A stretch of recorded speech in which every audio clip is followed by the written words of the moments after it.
edge.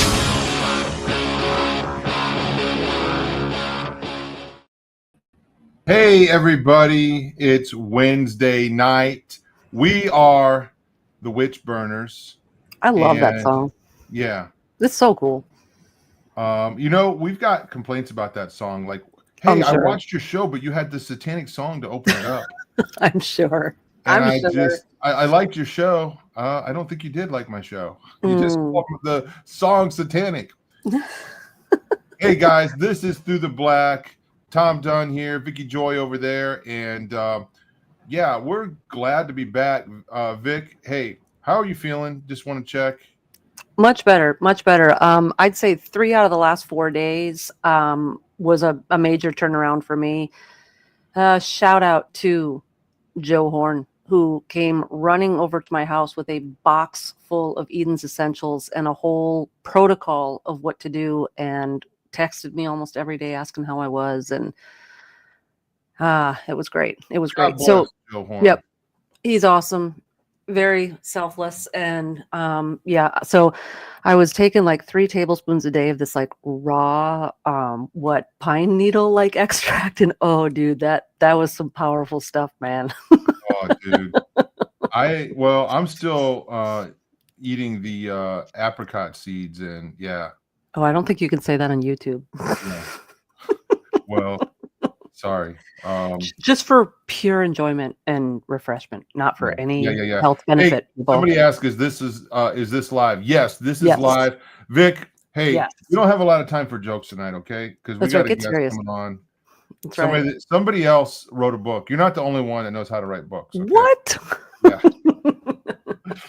So somebody else wrote a book, but hey, we got a couple announcements that we want to put out there real quick. Strange Land Conference is coming up at the end of March, and folks, it is action-packed, power-packed with amazing speakers from beginning to end.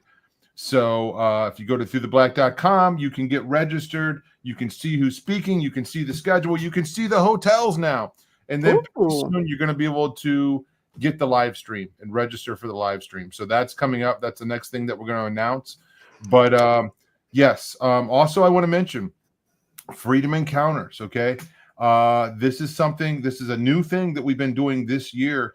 And we've already been able to pray with like 16 people from 9 or 10 different states, 2 different countries.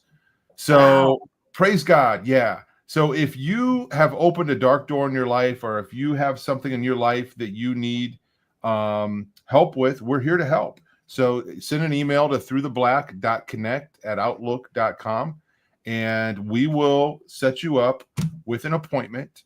And the appointment's going to be on Wednesday. That's the day that we're setting aside to do it. And we want to pray with you. We want to walk you through getting free from curses, from strongholds, things like that. Okay. So anyway, yes, good stuff. Lots of stuff going on at the Freedom Ridge Church, okay, which is the church that I go to now. Matter of fact, speaking of which, just in case somebody local happens to be listening, I will be speaking this Sunday on what? I don't know. I have not had any time to do any notes. And I see people saying hi, Vicki and Tom.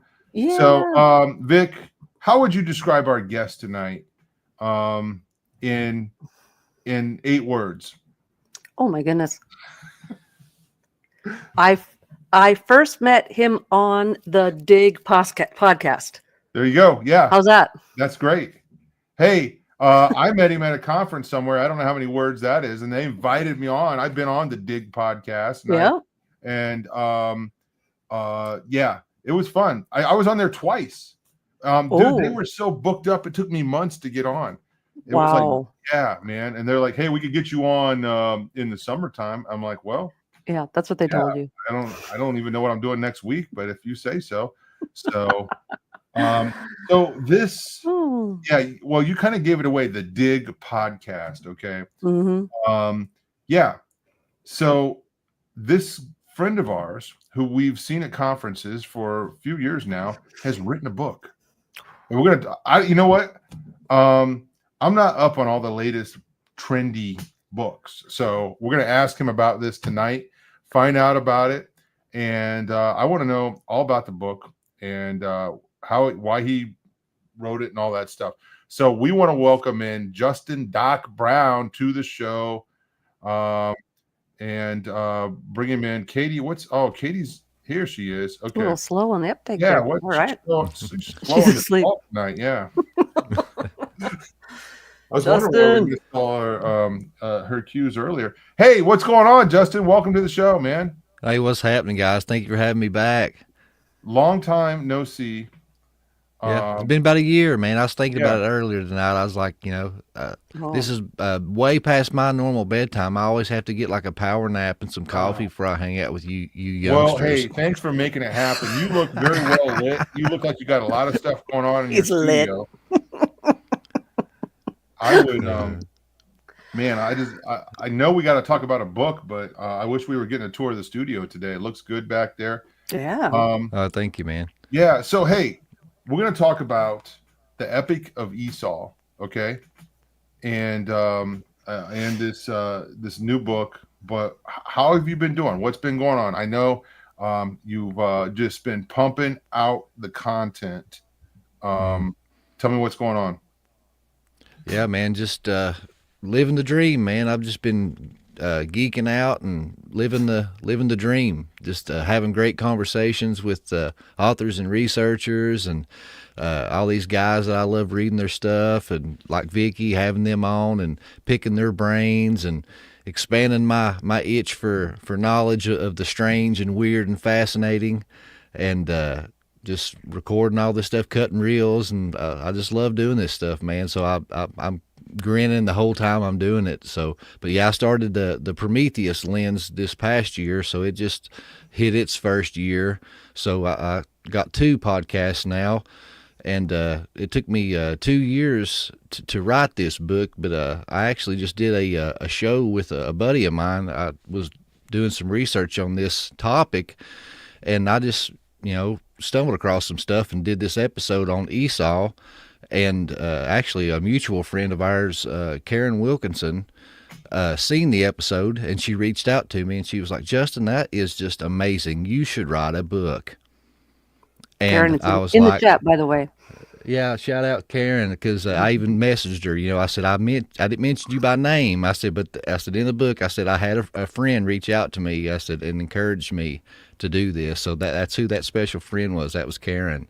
But I said I always wanted to, but I never thought I had it in me. And she's like, well, I think the Lord put it on my heart for a reason. I think you need to do it.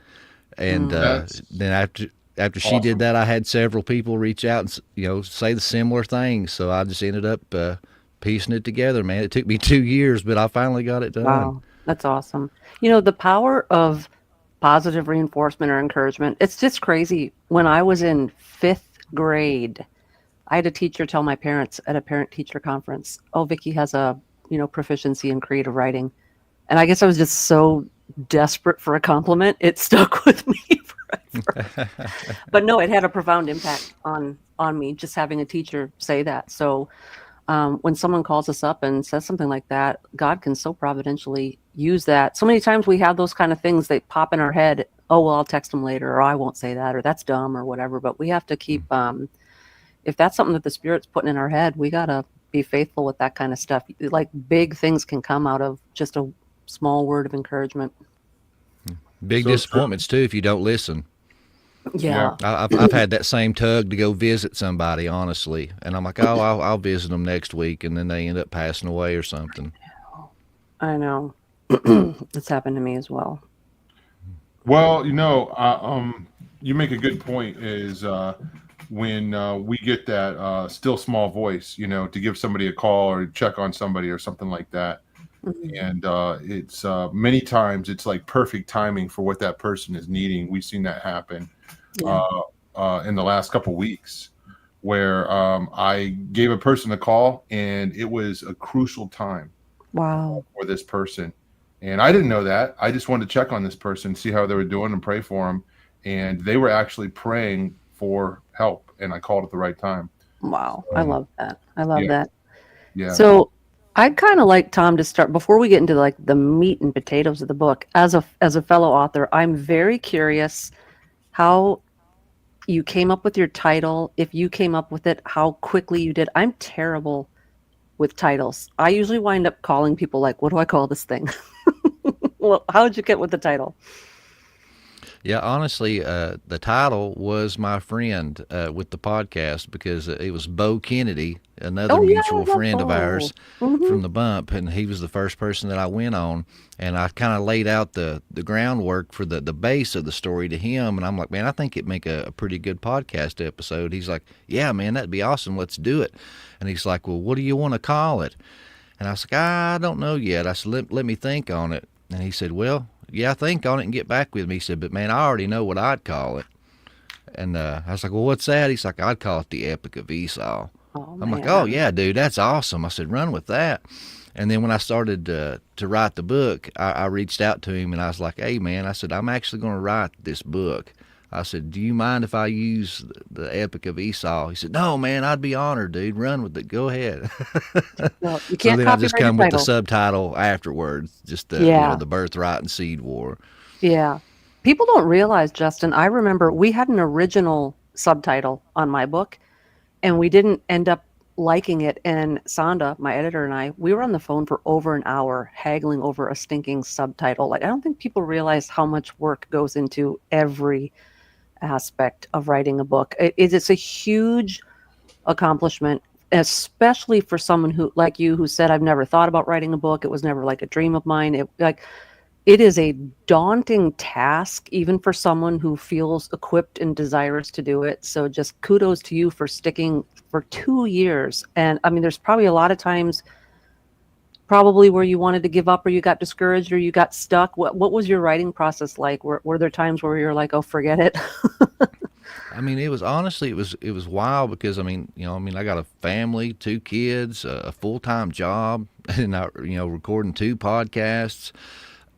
When I first sat down, I was kind of like obsessive compulsive. I wrote like 4 or 5 chapters in one sitting, Hmm. and then after that, I would write a few paragraphs, maybe a week, and then I'd go Hmm. for a week or two, not write anything, and then I'd write another chapter within the next month. It was just little pieces, bits, just where I could get it in, and several times I thought it was done, So did you do an and outline? I'm sorry to interrupt. Did you do an outline, or did these chapters just come to you and you Yeah, that's a good did question. it later? yeah, well, I had the overall story in my head, and I was like, okay, if I break this down, it'd probably be this many chapters, and I could probably get it in this many chapters with this many subtitles, and I just kind of had like a general overview, but it grew because as I was doing it, I was still reading and studying, and I kept finding more things. I kept finding more stuff, and I kept adding to it and inserting chapters and putting it in. And honestly, it got to the point where at first I was worried that it wasn't going to be long enough. I was like, Hmm. people's not going to take it serious. It's going to be just a thick comic book. And then the next thing you know, it was like I was 250 something pages in, and I was like, it's been 2 years. I'm ready to get this thing finished. It's like I'm going to keep finding stuff forever. I just need to cap it and be done with it. But Yeah.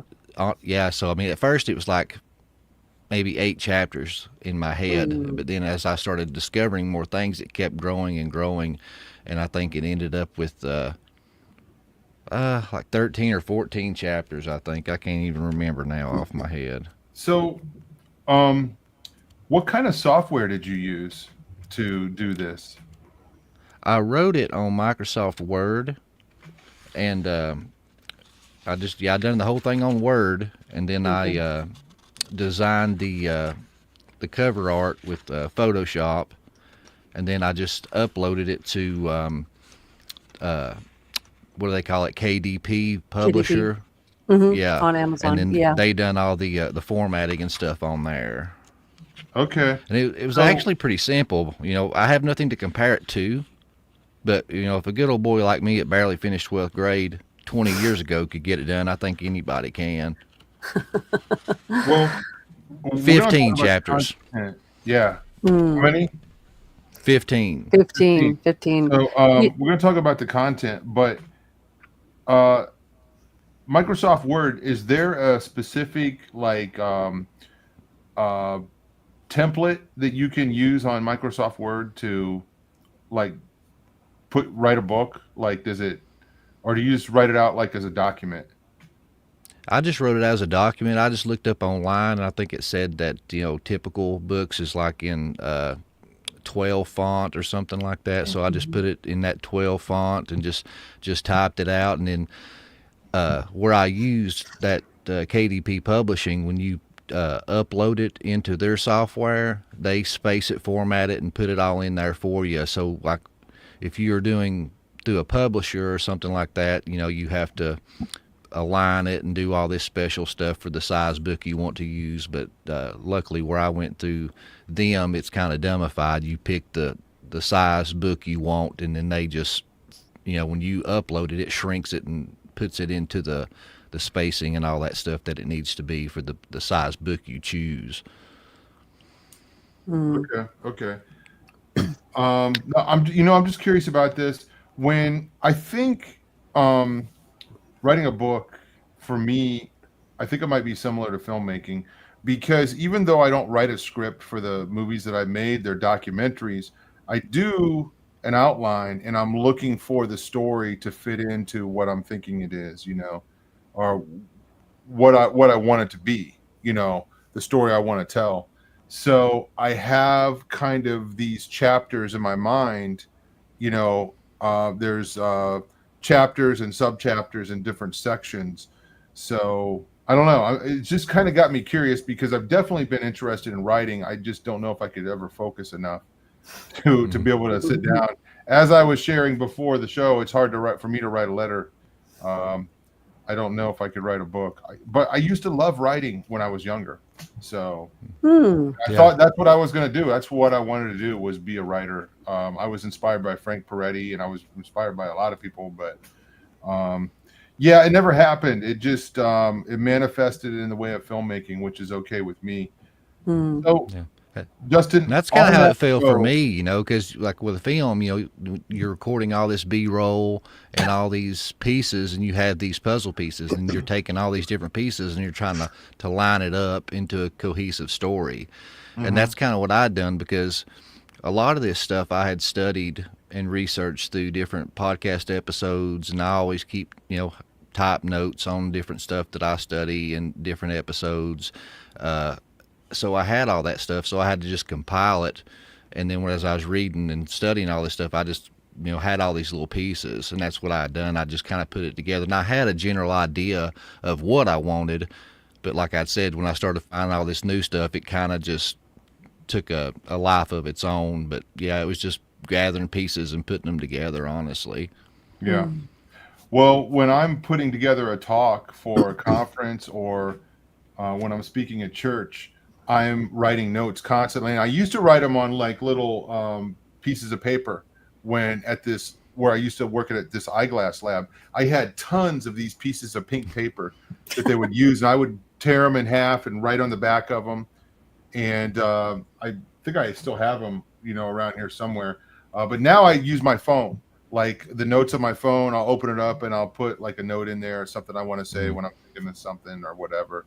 So as busy as you are, did you do anything like that? Like take notes on your phone? And I'm terrible for screenshotting stuff. It's like when I find articles and stuff, online, it was screenshot or pull up the notepad. And so, I was pulling from handwritten notes from like my notebook. I was pulling from screenshots on my phone, notes from my notepad. I mean, it was kind of chaotic. When I was writing it, I actually took a picture. I have my desk here, and it's a L shape. And I have another little desk that I have. It's a fold out, like a kid's tray, like that you eat on, I had that thing out here, so I had a complete like horseshoe shape, and I had books open all the way around it, and notebooks open all the way around, and Post-it notes. I mean, it looked like a conspiracy theorist dream. All I lacked was the red yarn. And I was just looking through all this stuff and turning. There's a bulletin board in the back with all the pins and the string. Yeah, and a cigarette hanging out of my mouth. I bought of quite a few years ago. I turned like one whole wall in my basement, and it's still over there. I don't use it anymore, into a whiteboard. So I could take notes on that whiteboard because I had so many projects going on. So, Oh man, it's like but the end scene in Beautiful Mind. yeah. So, Justin, that show, that original show that you did, the Epic of Esau, and you said it was on, what was the name of the podcast? Yes, The the bump. bump. The Bump. Okay. So Yeah. what was it about that just kind of clicked with people?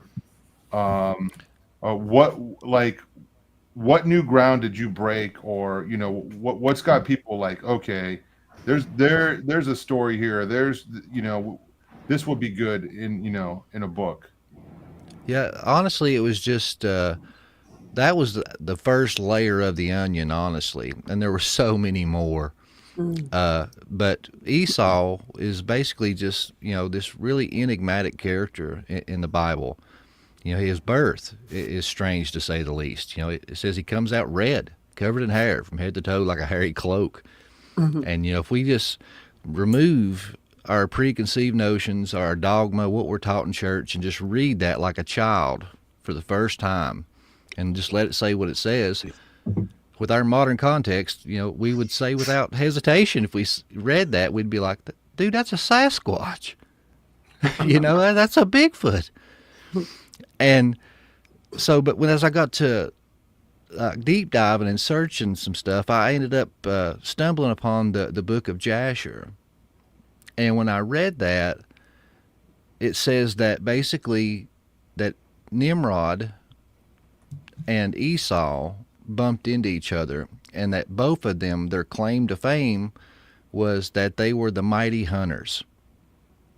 And I kind of say this in some of the shows I've done, kind of catty, but it's the truth. It's kind of like the Highlander. There can only be one, baby. Mhm. And they butt heads to show who the real mighty hunter is. And the way the book of Jasher words it, it says that hatred and jealousy and envy built up in the heart of Nimrod all of his days over Esau. And that him and two of his Gibborim, the same word used to describe the Nephilim giants in the biblical texts, goes out to hunt this hairy beast of a man, this Sasquatch sounding guy. And that Esau's out in the field and sees them and hides himself. And then he springs out and surprises them in an ambush, and he chops off Nimrod's head. And then he battles these other two Gibborim giants to the death and kills them. So he kills, not one, not two, but three Gibborim single-handedly in combat. And then it says he takes the time to remove Nimrod's garments. And it says, and these are the garments to which Nimrod prevailed over all the nations. And then it says he rushes home and hides the garments. And then he goes into his brother Jacob's tent where he's cooking red stew. And I was just like, oh my God, that makes so much more sense now. Because, reading that story of the trading of the birthright in Genesis, that never made sense to me as a kid. I was like, because the book of Genesis just says he comes in from the field exhausted. And he trades his birthright for some crummy stew. And I was like, this is the mighty hunter. Why would the mighty hunter be starving? He could have went and had lion steak for supper. There's something that we're missing here. So when I read that book of Jasher, to me that made a whole lot more sense. He just killed the king. He's on the run, scared for his life, just battled three giants to the death, probably sustained some life-threatening injuries, probably was bleeding out, on the run, afraid for his life. So he was desperate. It's like he was begging Jacob, bandage my wounds, give me sustenance, hide me. And then when you read that story in Genesis, you kind of, with this perspective, you see the urgency in Jacob's voice. Jacob isn't just like, trade me your birthright, No, he's like, trade me your birthright. Promise me. No. Promise me you will do this thing. You know, you can sense like the urgency in Jacob's voice. And then that explains why Esau says, yeah, you know, what use is a birthright to me when I'm dead? Take it. And then you get to the deception of Jacob and Rebekah, because at Isaac's deathbed, he tells Esau, you know, I want to taste your game one more time. Go out on a hunt, prepare for me a delicious meal one more time, and I'll bestow upon you the blessing. And he walks out. Rebekah hears it, goes tells Jacob, go kill a young goat, and I'm going to prepare a meal. You're going to go in and fool your father and pretend to be your brother, and you're going to get the blessing. And his first response is, no, mother, I'm a smooth man. If my father thinks I'm playing a trick on him, a curse will fall upon me. And she's like, if there's a curse, let it fall upon me. Just do as I say. And they take the goat's fur and drape it over him to fool their blind father. But then it says that Rebekah goes to Esau's tent and takes his special garment and places it on him. This is the garment that he stole from Nimrod, and it ties right into the book of Genesis. Fascinating. And that's what blew everybody's mind. And when I got to studying that, these garments, according to the Jewish legends and lore and all these other extra biblical books, were the supernatural garments from the Garden of God that was given to Adam and Eve when they left Eden. Mm-hmm. So this was something that a lot of people, you know, hadn't heard. They've not read the ancient stories and knew the rabbinic traditions and things like that. So this was unexplored territory to a lot of people. So it just blew a lot of people's mind, including mine. You know, Justin, years ago, somewhere in the archives of Real Dark News, I did a 5-part article series from the perspective, though, of Jacob, not Esau, because there was an article online, obviously just going by the English translations, right, where a woman was talking about that she had an entire doctrine based on the fact that Jacob was proof positive that a certain alternative lifestyle is approved by the Bible because Jacob was fair-skinned and he stayed at home and he was a mama's boy and he was like effeminate, right? And so I went into the Hebrew and studied what those words meant, and it was so fascinating. It brought out so much cultural clarity as to what that really meant, that he was, you know, not Aryan, stayed at home with mom all day and whatnot. And so I'm really curious, what did the Hebrew, what sort of gems did you find in the Hebrew when you were reading about Esau, when he came out red, when he came out hairy? Like, was there any sort of gems that came out of the Hebrew? Now, when I went into doing that, man, that was something that was pretty wild, because, like, you see a lot of, like, law of first mention stuff. Mm-hmm.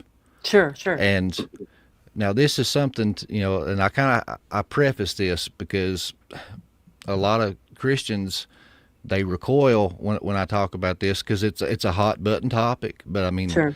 and I say it outright. You know, we can debate whether or not this is factual or true, but it is the belief of the people of that time. Okay, but you know, when you look at the Midrash, the Targums, the writings of Rashi, the Targums of Jonathan, and all these, you know, writings of these people of this time, they all pointed to Esau being of a serpent seed. Mm-hmm. Oh, I just recoiled. You told. Yeah, I know, right? That was gonna happen. I have to preface it, man, because I mean, I've been called a heretic, Tom. Oh, I know. I've had people tell me I'm going to hell, lead people astray because I'm talking about it. I mean, I know. Well, it's sad, but it talks Okay. about, you know. Let me ask you this, and I want you to keep Yeah. talking, because I find this is very fascinating.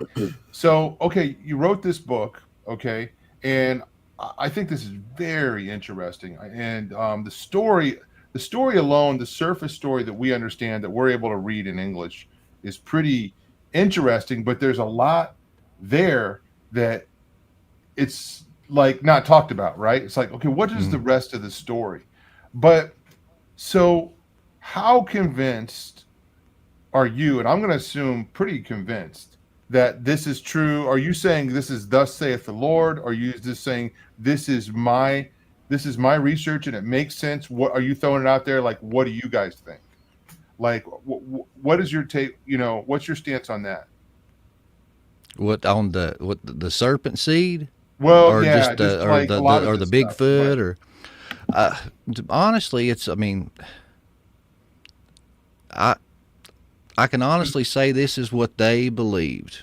Yeah. Well, and I don't. And think I it would find be it fair. fascinating. Yeah, I don't think it would be fair to say somebody's a heretic because they believe something. This is not a salvation issue, right? Yes, exactly. We're trying to figure out what this is, and Yeah. I mean, we could even talk about Nebuchadnezzar. What the heck happened in there? You know, in the book of Yeah, Daniel. and I talk about that in the book too, Yeah. because So but me, it makes a lot of logical sense, because when you look at that, and even if it's not physically true, I think that is the picture they were trying to paint, the writers, in the very least, because you have Jacob come out, he's normal.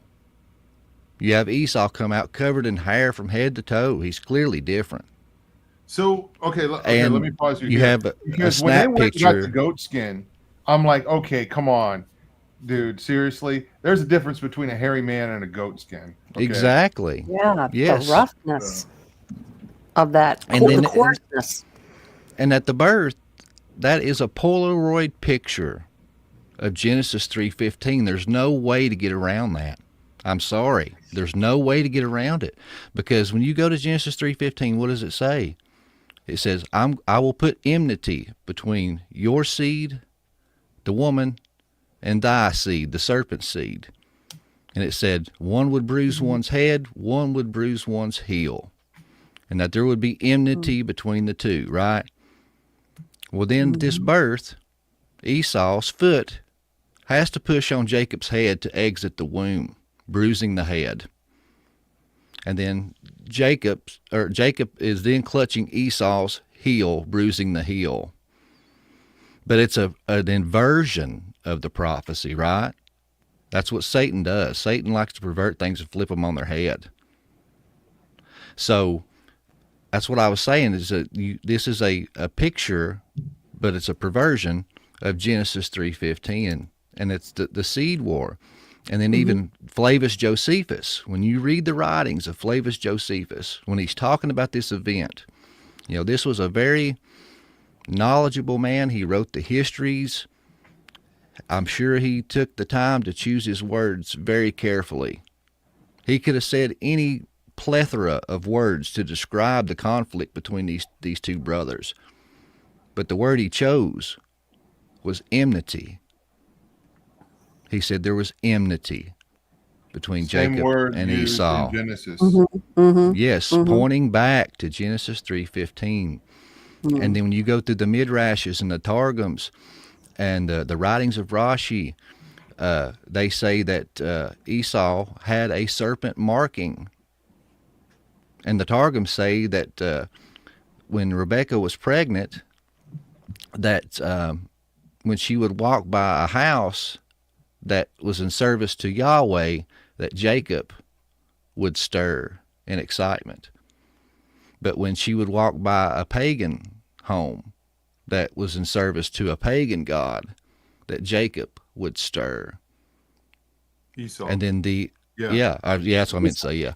And then the Targums of Jonathan even goes as far as saying that Jacob's guardian angel was Gabriel, and Esau's guardian angel was Samael, which in the Jewish tradition was Satan's angelic name before the fall.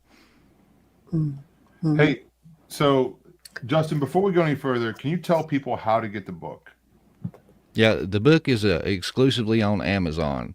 It's an ebook form for 10 books, or paperback for 20. Okay.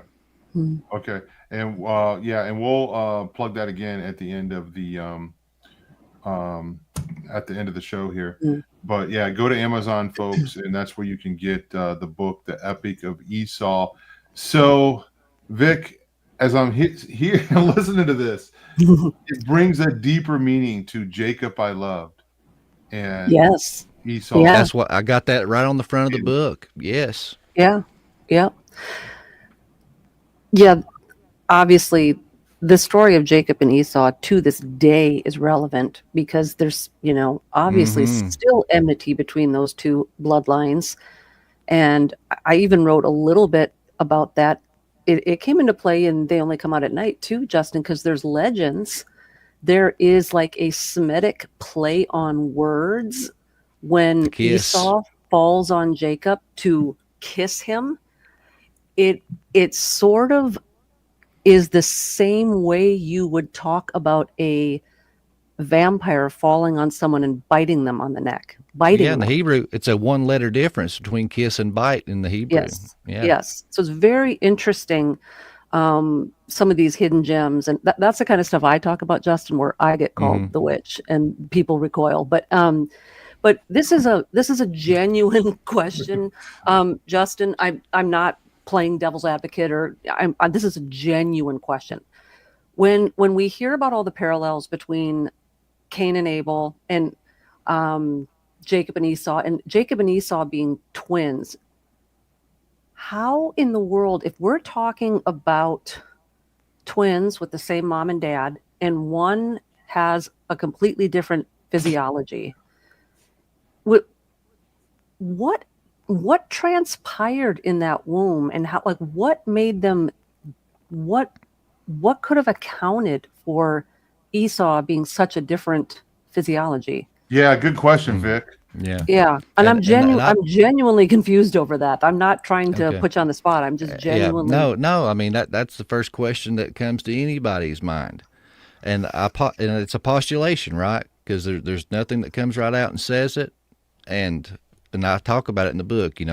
It's my postulation that when you read into the account, when Abraham sends his cupbearer Eleazar to go get a wife for his son Isaac, he goes into his old homeland, Haran.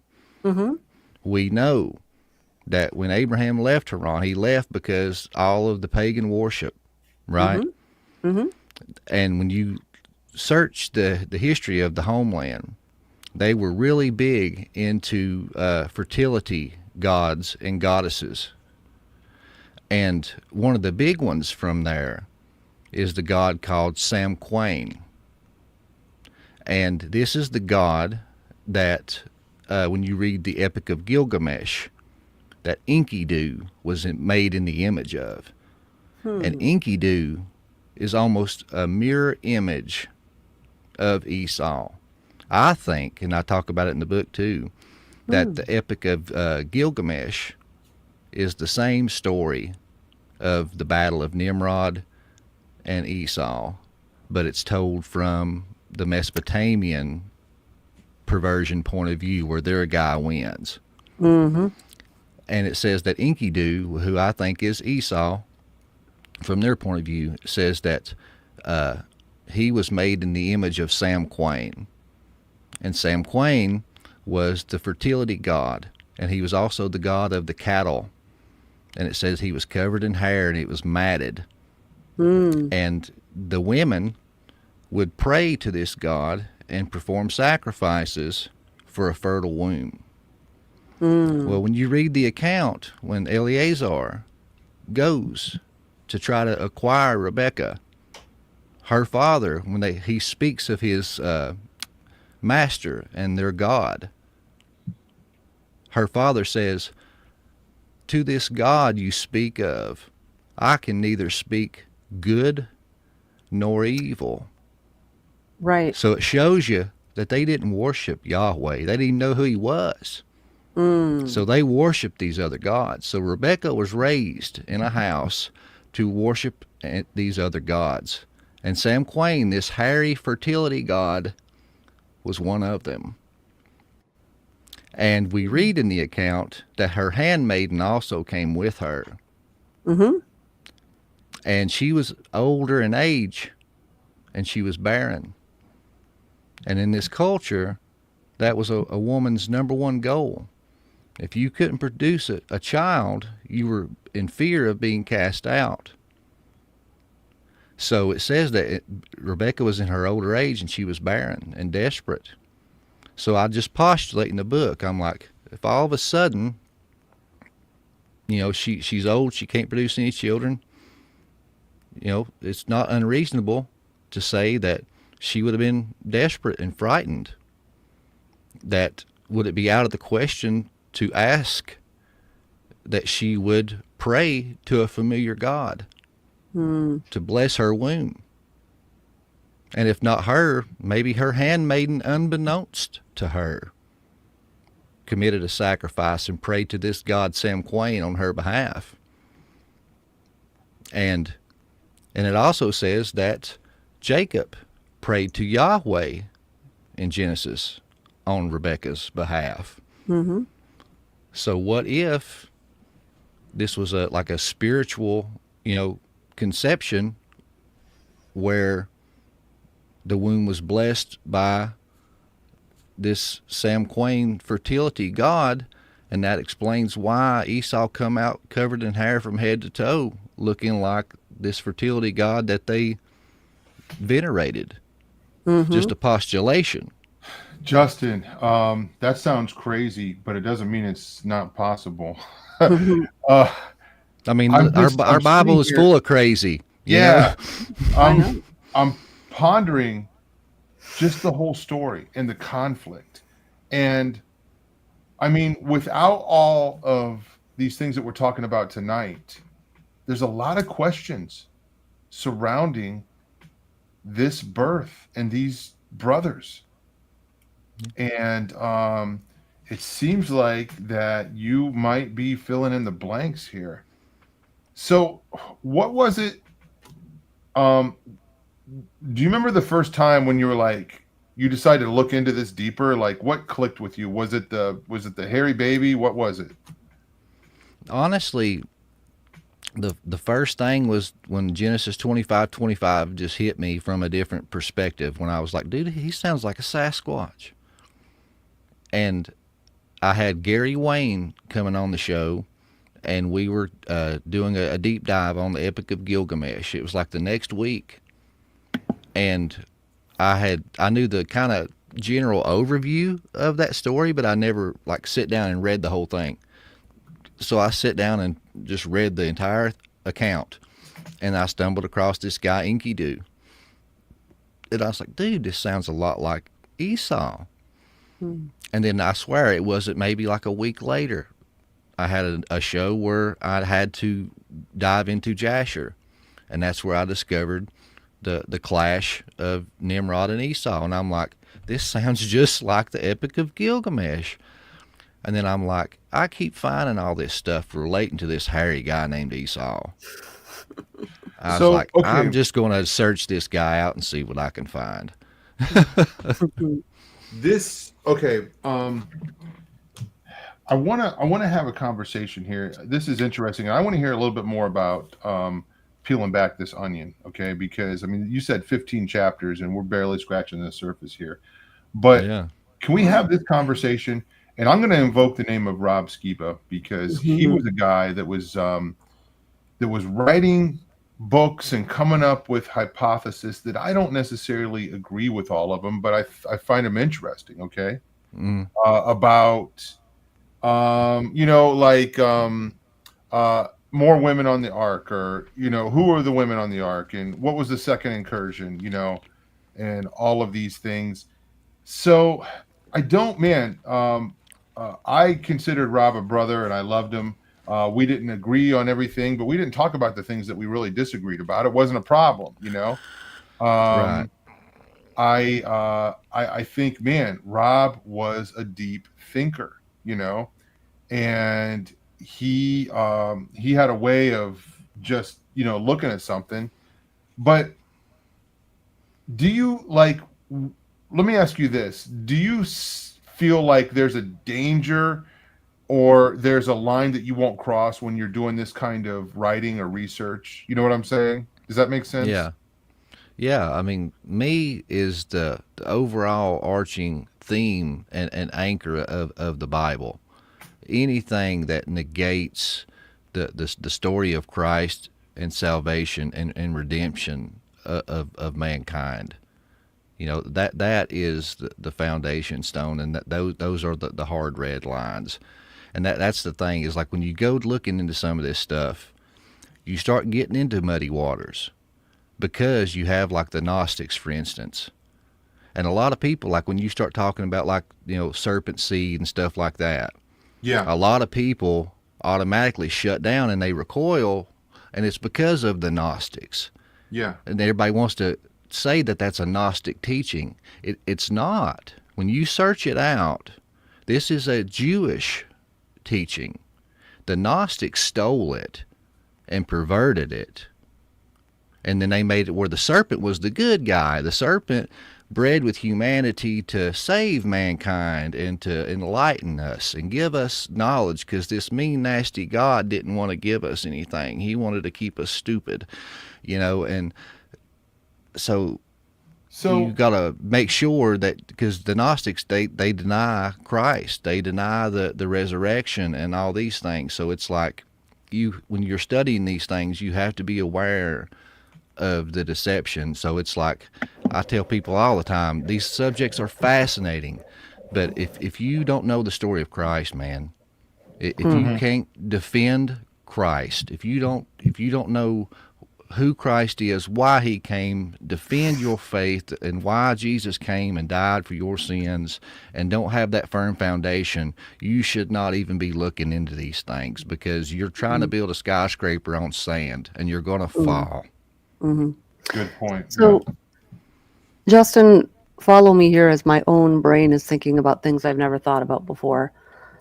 By way of Esau's a Bigfoot, we know he had a human father and mother. This is where I'm going. He married Canaanite women. I believe he married one of Ishmael's daughters. Yep. So he married Canaanites, and he married one of Ishmael's daughters, I believe. So the Edomites then would be a clan of Bigfoots. But we know from Jeremiah, at the very end of Jeremiah, after Babylon and all these in Egypt and Edom are judged, Christ also gives them an opportunity to repent and be saved. So if we've got Edomites who are saved and coming into the kingdom of God, how does that square with Hebrews, where Jesus became in every way like us, and that's why he's a mediator for mankind? What about these things that maybe aren't like us? How does he become a high priest for bloodlines that perhaps he was not made in every way like? How do we square that theologically? Because here's my dividing line with some of those people, because there's some people that take this, like this doctrine, and they say there is a subspecies, right? And they're unhuman. They're destined to go to hell. They don't get salvation, all that kind of stuff. Okay, it's important what you're saying here. I just want to emphasize that. Okay, keep going, Justin. Yeah, I don't believe that. When you look at even the Nephilim giants, do I think that their blood had something to do with their fall and stuff? Oh, yeah. But I think ultimately it was their free will decisions is what damned them. It said that they were, sexually promiscuous. They were drinking the blood, sacrificing children, doing all those things. Because even if you look at Cain, for instance, the people that hold to the serpent seed doctrine, that's where it all starts, right?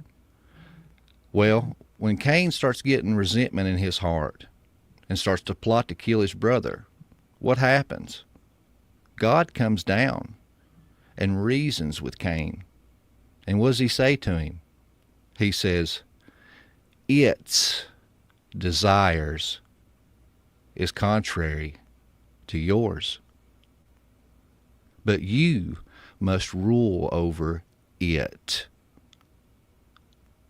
And with their line of thinking, what's the it? The will of his Father.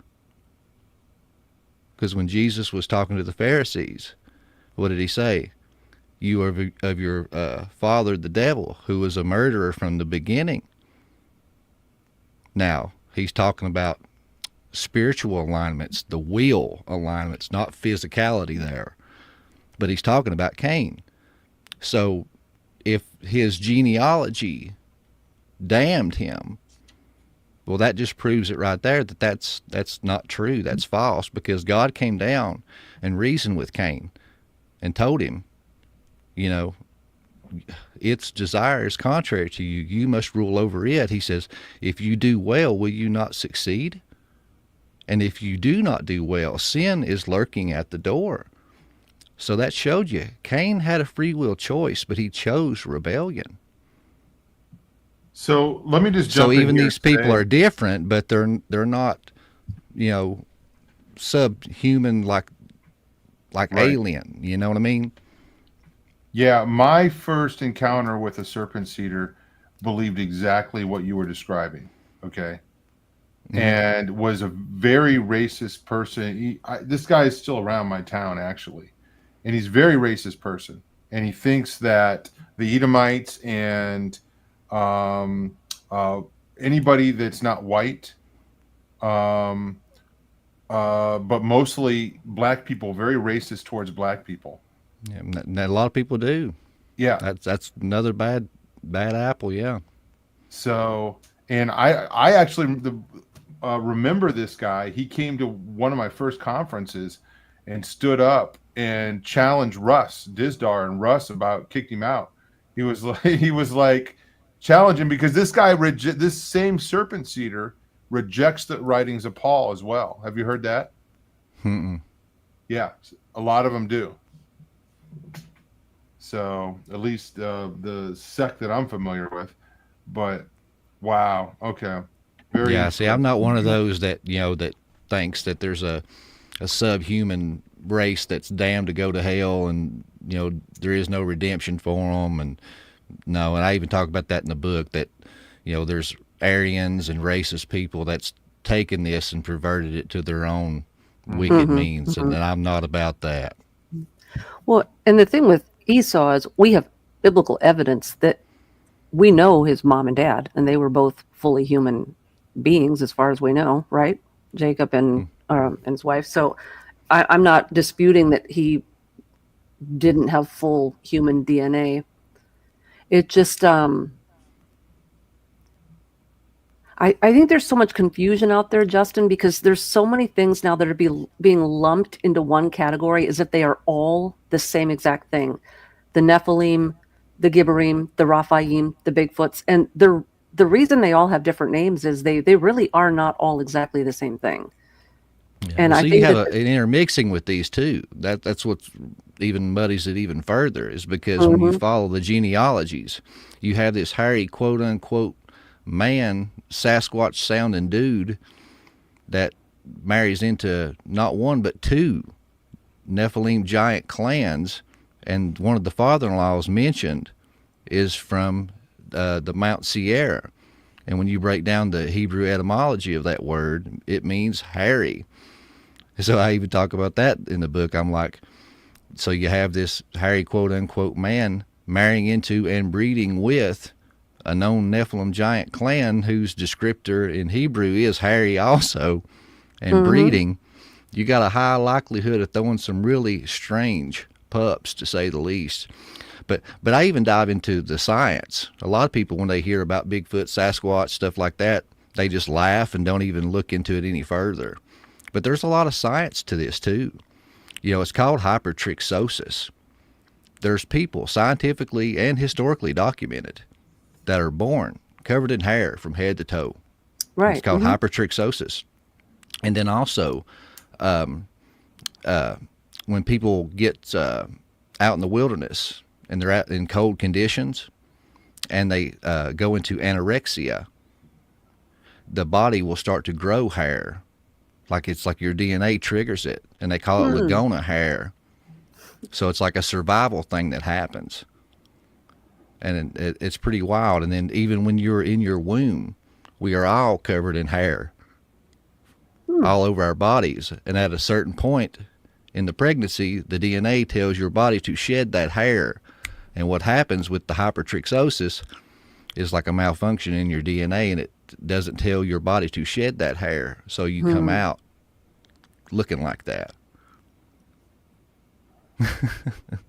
Wow, that's fascinating. Yeah. That sure could shed some light on why the brothers look so different. No, I think that you are bringing up a lot of valid points, and as every time you get ready to say something, you're right on track with what I'm thinking about the next question I want to ask. There's the science and the DNA and all that. So because I've been thinking a lot about DNA, because I've been talking about the incarnation of Christ. We've been talking about I've been teaching about abortion, and about Psalm 139, I knit you together in my mother's womb, right? So and when you look at when you compare DNA and what we understand about it and some building blocks for life and all this stuff, and then you read Psalm 139, that's the science explained in biblical poetry, So, and that's, that's exactly what I was thinking as you were talking about that. So, okay. Yeah, and that's something. I mean, I like to dig, man. I like to look into things, and in that book, I look at many different venues and possibilities. I look into the science. I look into what the ancient Hebrews thought. I'm not dogmatic, and I'm not sitting there telling you this is what it is, guys. You know what I mean? I look at all these different things and just look at it from all these different points of view, and just just lay all the cards out, man. That's what I like to do. I like to just explore and look at all the cards, man. I like what Karen said. There's so much more to DNA. We're barely scratching the surface. I agree with that. Our microscopes are not powerful enough to understand what's going on in the microverse. So, okay, Justin, throw me out another onion peel. You got 15 chapters in this book. Okay. Tell me something as you're doing this research that kind of surprised you. Well, I guess another thing would be, which she kind of touched on it, and I talked about the marrying into the giant clans, which one of the really cool nuggets that I found was through the giant clans and this union with Esau is where we get Amalek. And he is the father of the Amalekite tribe, who in Hebrew means the blood lickers. And that has this whole vampiristic feel to it. And when you go to the Israelites, when they leave Egypt and they're in their wilderness wanderings, this is the tribe that attacks them first and that they have their first conflict with. And when you read that, it's basically like they were like the first guerrilla militia type warfare. They described them kind of like ghosts, that they were picking off the women and the children and the elderly from the rear and then retreating like into the woods or the wilderness before they even realized what was going on. It's like they were getting picked off by ghosts, is what they said. And then when you get into the writings of Rashi, and he was a medieval rabbi, and he said that they were known sorcerers. And that's why they said to kill every man, woman, child, and animal, because they were known shapeshifters, and that they would shapeshift into animals to evade capture. And that's why God said to even kill the animals. And I thought it was fascinating that during these wilderness wanderings is where you get all your do not do this, do not do that. And you don't get a rule, law, or regulation unless you are seeing this thing being done. And what's some of those things that you get? It says, no longer will you sacrifice to hairy goat demons. You will not drink the blood, the life forces in the blood.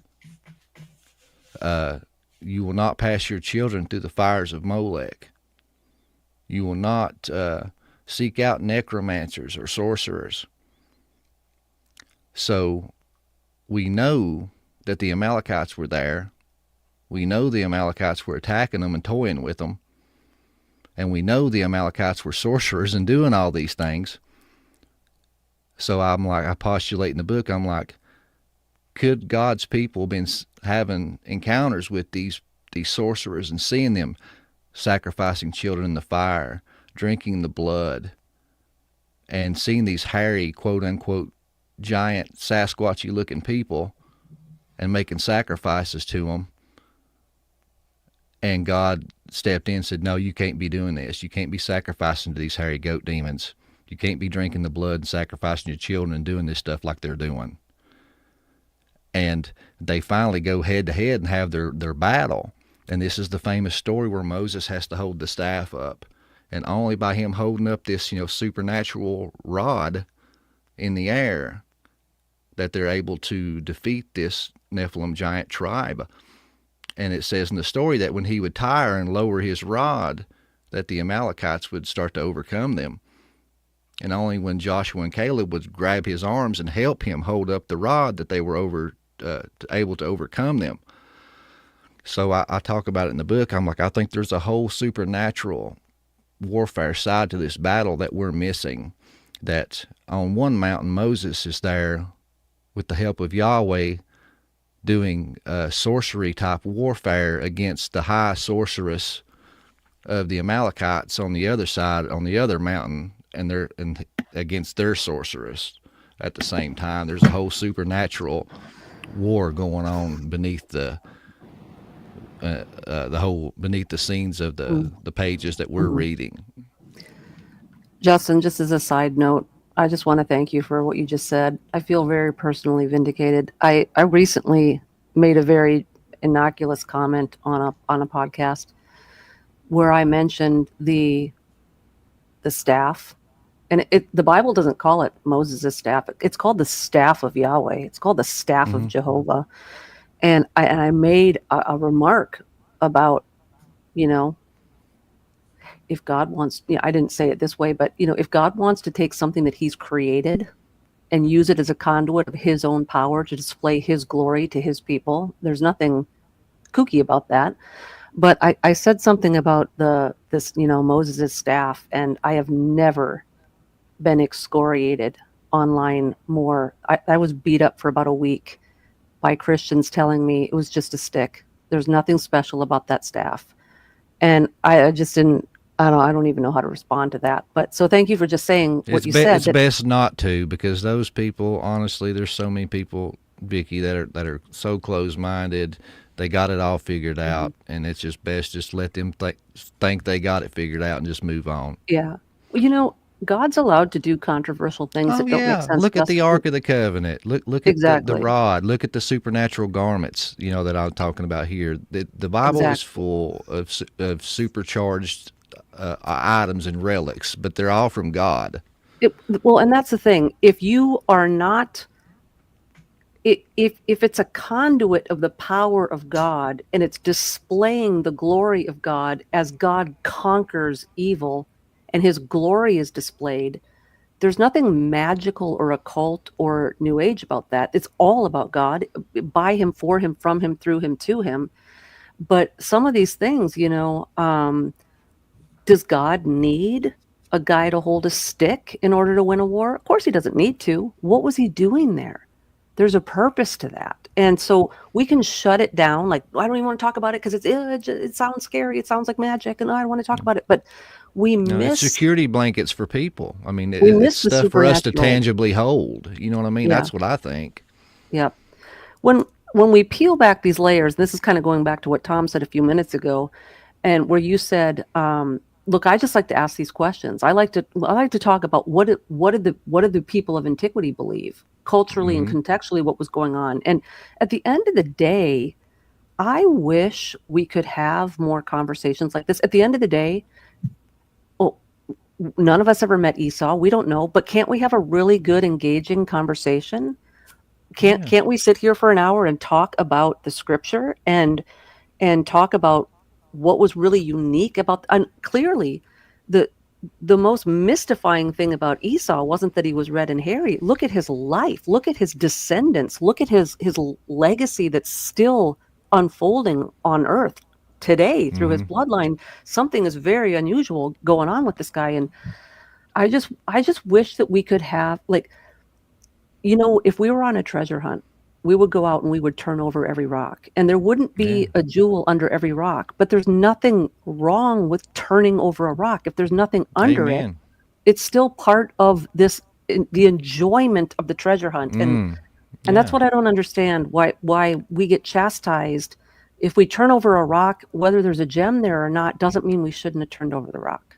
Exactly. And to have the conversation, and the very least, just be able to say to each other, even if we disagree, be like, well, that's interesting. Mm-hmm. How hard is that? Yeah. Yeah. Well, that's interesting. Even if I think you're just a kook and got it completely backwards, you know what I mean? But it's a Pharisaic spirit over a lot of people today, honestly. It's what it is. So our whole belief system is based on supernatural events, okay? Yeah. That God came to earth, lived as a man, died on a cross, and rose again. And that's the center of the universe right there, okay? But there's a lot of things surrounding that. And we forget those things, right? Not the listeners of this show, we recognize those things, but the modern church doesn't want to talk about the supernatural. They don't want to talk about the demonic. They don't want to, recognize that it exists because it's scary or whatever, or it doesn't fit into their work week. Okay. It doesn't fit into their schedule. And this is why the church is 30 years behind. This is why the devil is running circles around the church. So this seems kind of New Age is doing so good. My mind Yeah. I just watched this Candace Owens expose on Brigitte Macron, Emmanuel Macron's wife from France. And I don't know if you guys have heard this, but I am 100% completely convinced that Brigitte Macron was born a man. And when I first heard this, I thought, this is crazy. Okay. This is crazy. Well, I've seen all the evidence now, and I'm like, there's absolutely no doubt. Why would they go to so much trouble to do this? And I mean, there's so much behind the story. It's very possible that Emmanuel Macron is her son. But this is a deception that's right out in the open. Okay. That's, that nobody, there's no way you could convince the people of France that this is going on. Okay. Maybe after this guy's out of power, possibly, but they have such control over the media, and it's like a supernatural deception. So as bizarre as that is, it's a spiritual issue, right? And the same thing goes for everything that we're talking about tonight. Justin, the most important thing you said is you talked about that hard red line. And I want to, even though you already said it, I want you to say it again and just say, what are the guidelines? Because this is something I've been talking about for a couple years now, is the Apostles' Creed. Do we agree on that? Do we agree on the essentials of the gospel and who Jesus was? And we can, we can debate the rapture and the timing, and we can debate a lot of these other things and have fun talking about it and all that stuff. But if we deviate from that, and if any of this research causes us to deviate from that, then we're in trouble. So could you kind of mention that again? Because that's the most important thing that we talked about tonight. Yeah, I mean, that's something that really stuck with me through these conversations I've had throughout the years is, the Nephilim giants, fallen angels, aliens, all these cool and, fascinating subjects we like to dive down and filter it, through a biblical lens. They're all fascinating subjects. Diving through extra biblical texts and rabbinic writings and ancient texts and all these things, they're fascinating.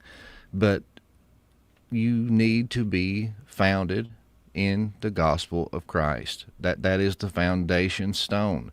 The very first thing needs to be laid is the foundation. If you don't know Jesus Christ, and not just know Christ, you need to know Christ and be able to defend Christ. You got to be able to stand in front of someone and tell them why you believe what you believe, and be able to defend it to a non-believer when they question you, to be able to defend your faith front and back.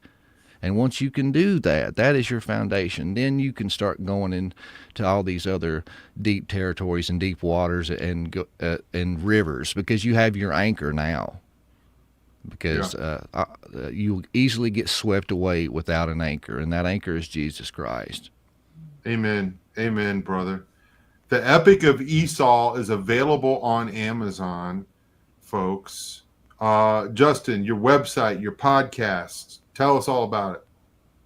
Yeah, man. And guys, thank you for having me back. I love hanging out with you guys. This is the second time you've had me on. I really appreciate you giving me the time to hang out with you guys. But yeah, the website, it's there. I don't update it like I should, but it's there. But PrometheusLensPodcast.com, and anywhere you can consume content, YouTube, Spotify, Apple, all the social medias. Just search up Prometheus Lens Podcast or the Dig Bible Podcast. You can find all the content there. And the book, just look for this big hairy yoked guy on the cover there with the bow on his back, the Epic of Esau, the birthright and seed war. Got the red porridge there. It's on Amazon. $10 in ebook and $20 for paperback. Just find it there. And if you get a copy and you read it, give me a review on Amazon. That helps push it to new readers. Or if you've already got one, don't forget to give me one. Hey, yeah, and Katie's putting the links up in the chat right now. Vic, any final words, any final questions? No, Justin, just thanks so much for coming on and sharing the book with us, and telling us a little bit about what's in between the pages, giving us that teaser. And this has just been a great conversation. And, I just love it when we can have conversations about things that, hey, look, we're speculating. We don't know. We're diving in. We're reading in between the lines, and it's okay. Settle down, everybody. Mm-hmm. Yep. It's okay to have a conversation. So I love being able to have these conversations, and there's not a lot of places you can have them. So thanks for coming on. Yeah. And another reason this is really cool is because there are skeptics and there are haters out there that love to point out things in the Bible and just try to discredit the Bible. And we're trying to kind of fill in the blanks of things that we don't understand. But I think we would also all agree that that the Bible is enough. You know what I'm saying? And that God has given us enough. But there's information out there that complements God's word, and it fits together. And Justin, I think you've done a really good job putting this together. So folks, the Epic of Esau, 15 chapters, available on Amazon. Justin, thank you so much for hanging out with us and coming on. Hey, you're a week late, but I'm glad we could make it happen. Yeah, that was Vic's fault. I appreciate it. Thank you. That was my fault, guys. You wouldn't have wanted to have seen me a week ago. So, but all right, guys. Hey, we will see you next time. Don't forget to give us a thumbs up and subscribe and everything you do. Thanks for your prayers. Thank you so much for your support. We shall see you next time. Bye.